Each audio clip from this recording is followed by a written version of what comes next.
Hi, my name's Patricia King, and a good friend of ours, Ryan Wyatt, who's an XP channel host, is going to be sharing on the subject of where is God in the midst of your storm. Are you in the midst of a storm right now? Perhaps some of you are. In fact, I sense in my spirit that there's someone watching this clip right now that you just feel like your whole life is falling apart around you and don't even know how to find your bearings. Well, this clip is going to help you specifically, because Ryan Wyatt, he's been through a number of storms, and in this last while through one specific one, and he's got some keys for you. So let's watch him now. Well, I'm going to talk to you for a few moments about a certain thing that I feel is happening in the earth today. I know many of you that are watching, you may say, Ryan, I've been going through a storm. You know, Ryan, I've been going through trial. I've been going through temptation. And I want to speak to those of you that feel like you've been going through a storm.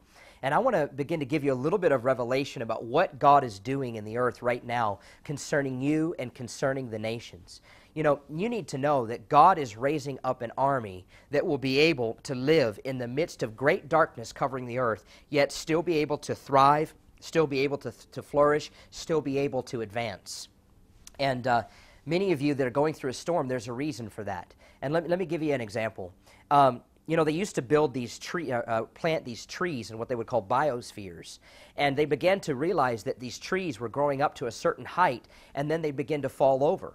And they were thinking, you know, what's going on? And as the trees would fall over, they began to look at the root system, and they would begin to see that the root system was really weak in the trees, and that's why the trees were falling over. And then they began to discover that what causes the root system of a tree to grow deep is when a tree experiences resistance. A tree has to experience great forces of wind blowing against it, or else the tree will not send its roots down deeper. So when a tree experiences resistance, it actually strengthens the tree. And you know, Isaiah 60 says that, behold, great darkness is going to cover the earth, but the glory of the Lord has arisen upon you. You know, arise, shine, the glory of the Lord has arisen upon you. Jesus Christ said in John 16, verse 33, he said, in this world you will have tribulation, but take heart, for I have overcome the world. God is not raising up a weak, broken, inebriated bride. God is raising up a bride, a warrior bride in the earth that will be able to weather every single storm that comes its way. And one of the things the Lord spoke to me recently is he said, Ryan, I am operating in the earth right now in the spirit of Josiah.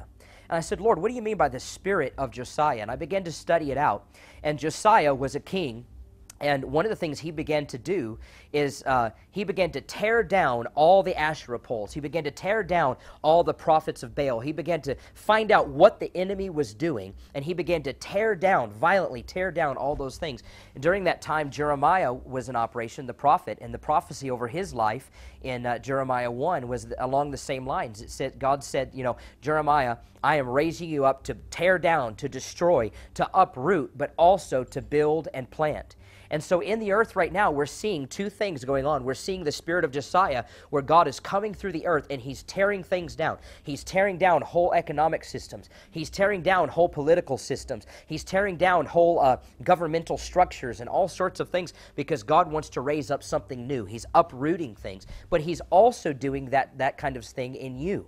Many of you that are watching, you've been crying out for the glory of God to come. You've been asking God to send his kingdom, for the glory of God to be poured out in your life. But one of the things you need to understand is that when the kingdom comes to shake everything that can be shaken.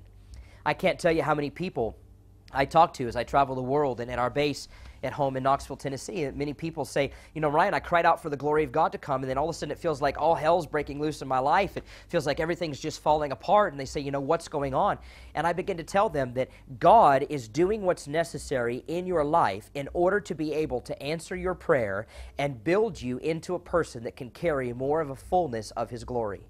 And so God is tearing things down in people's lives. He's destroying things in people's lives. He's uprooting things in people's lives that hinder them from stepping into the fullness of their call.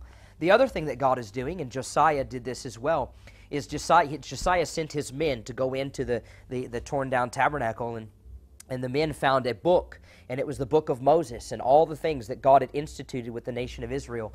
And they brought it to Josiah, and Josiah read it, and he saw that they were not operating according to the full blueprint that God had released to Moses in the glory of God. You know, there was a culture. There was a supernatural kingdom culture that God released to Moses on the mountain from the glory cloud. And it was a whole system that Israel was to live according to. And if Israel lived according to that supernatural culture for that day, the glory of God would be in their midst. And Josiah realized that they were not living according to that pattern. And Josiah said to his men, no matter what it takes, no matter how much it costs, I want you to begin to reinstitute what's in this book, this book that had been hidden for so long. I want you to begin to build the things that God said to build. We're going to live according to the way God said to live. We're going to hold the Passover. We're going to do the feast. We're going to do all these things. And so one of the things that God's doing as He's releasing this spirit of Josiah across the world is God is coming violently with His kingdom. We've been crying out for the kingdom to come. We've been crying out for the glory of God to come. And as He's coming, God is tearing down. God is tearing down whole systems. He's tearing down whole churches. I want to speak to you, those of you that have been disappointed by leaders that have fallen, either in the past or even in the last couple of years. Leaders that you really look to, leaders that have fallen down. I want to speak to you, and I want to say that the same glory of God that can bring great blessing and great increase to a person's life, that same glory can also be their destruction. You know, you can have a hairline fracture in your foundation, just a hairline fracture, but the more glory that you get in your life, the heavier the weight of glory that rests upon your life, it can begin to split your foundation. And so in this day and age, as God is wanting to raise up a supernatural army on the earth, character is as important as gifting and power. And so God is testing our character, and God is saying, re-inspect your foundation. Re-inspect your foundation of intimacy and glory with me. Re-inspect your foundation of the fruit of the Spirit. Re-inspect your foundation of your marriage. Re-inspect your foundation of your relationships. Because the taller you build a building, the stronger the foundation has to be. And so I want to say that at the same time God is building us higher, He's also taking us lower. And so if you feel a storm breaking out in your life, you need to know that Jesus is your anchor. If you stay anchored to Him in the storm, and you say, God, I worship You and I worship You alone, He will bring you through. And everything that you're experiencing right now that's not of God will be shaken out of your life. But you have got to learn to trust Him. Things that are precious to you might be taken away. But you've got to, in the end, say, God, though You slay me, I will still worship You. And I want to tell you, the life that you will live on the other side of that is so glorious. God is raising up an army of dead men walking. God spoke to me not too long ago, and He said, Ryan, do you realize the power that Jesus walked in is because He was dead before He was ever crucified? He said, Ryan, do you realize that the power that the Apostle Paul walked in is because he was dead before he was ever martyred? What happens to an army of people on the earth that are so dead to the things of this world that they carry the things of God's world? What happens to an army of people on the earth that are dead to the fear of man? Nothing, as far as what man thinks, hinders them from fulfilling the purposes of God.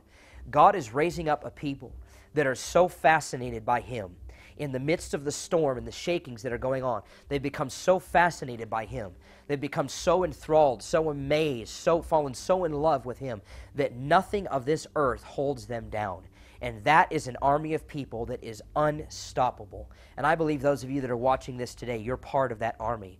And so I believe it's time for you to get before the Lord and say, Lord, whatever it is that you're doing in my life, I submit myself to the storm.